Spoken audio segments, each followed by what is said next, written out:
When we posit the idea that there is such a concept of ownership, property, or rights, and we ask of the basis or foundation for which these are understood, we are often looking for an objective, universal, timeless, and unchanging source.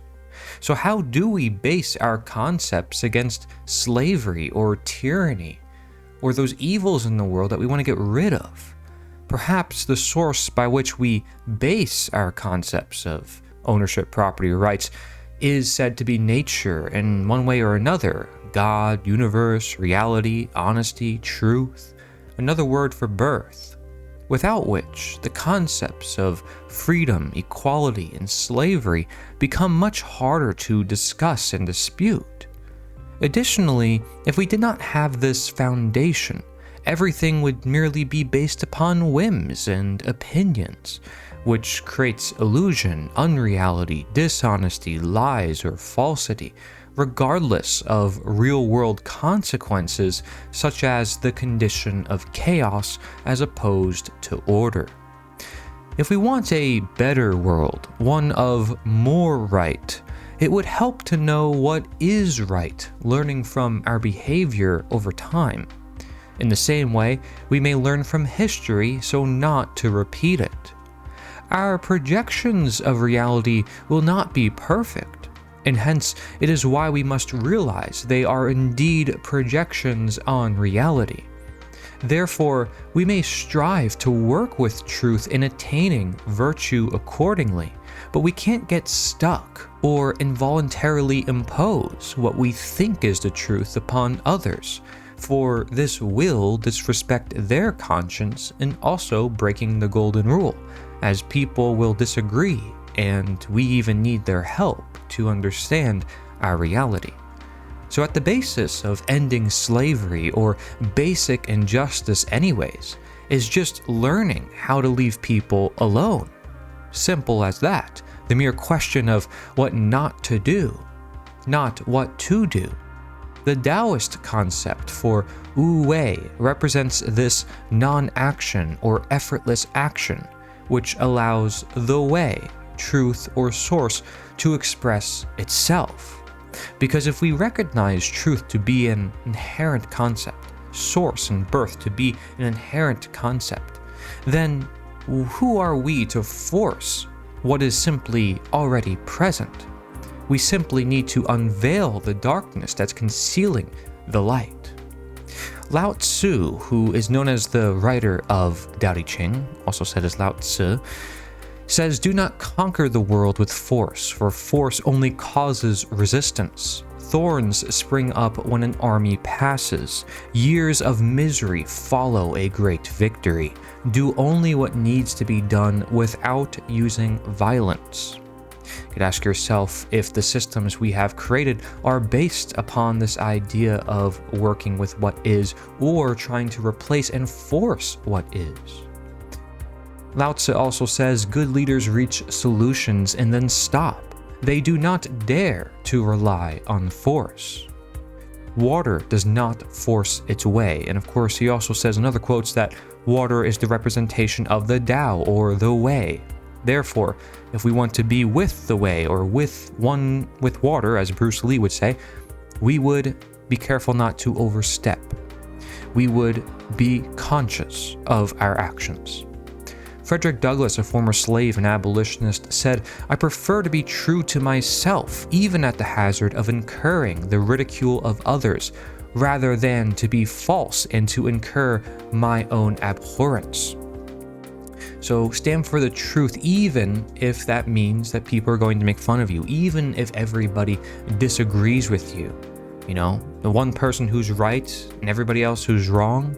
It doesn't matter that everybody agrees on something. If it's wrong, right? So you stand for the truth.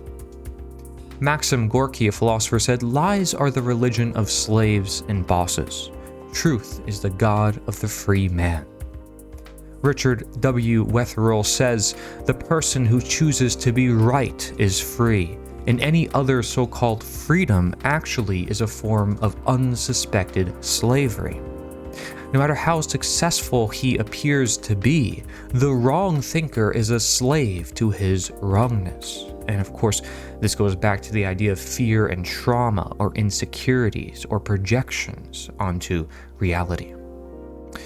Elizabeth Cady Stanton, an abolitionist, said, "Truth is the only safe ground to stand on.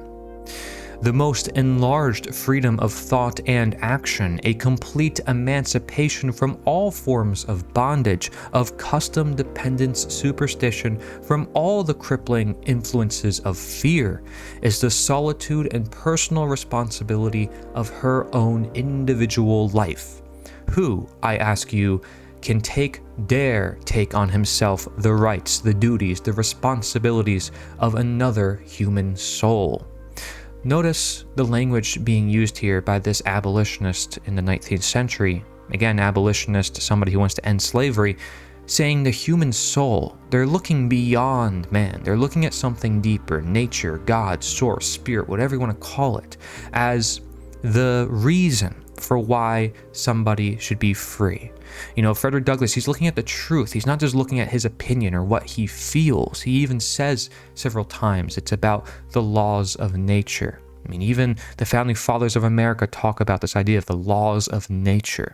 Why do they do this? To ground their natural rights. It's because they realize they're not supposed to be controlled by another human being.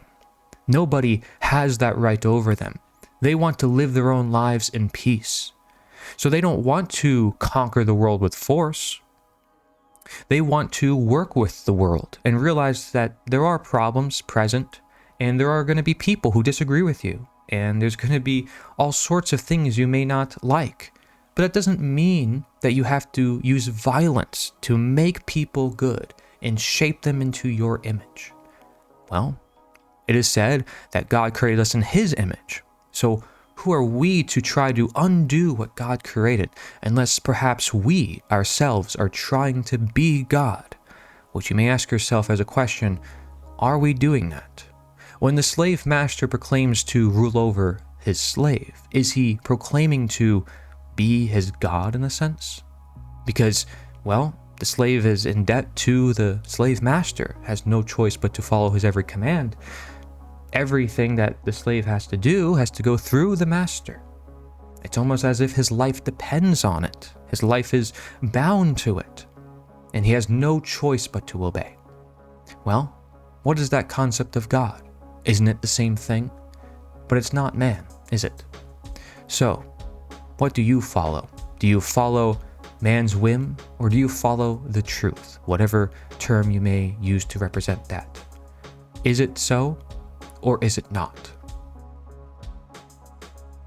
Thank you for watching this part of the docu-series Slavery Gone for Good. Be sure to watch our other parts for a more deep understanding as to the nature of truth and action in its fullest extent. If you want to learn more and hear more quotes that have not been discussed in this video, be sure to buy the book Slavery Gone for Good Black Book Edition.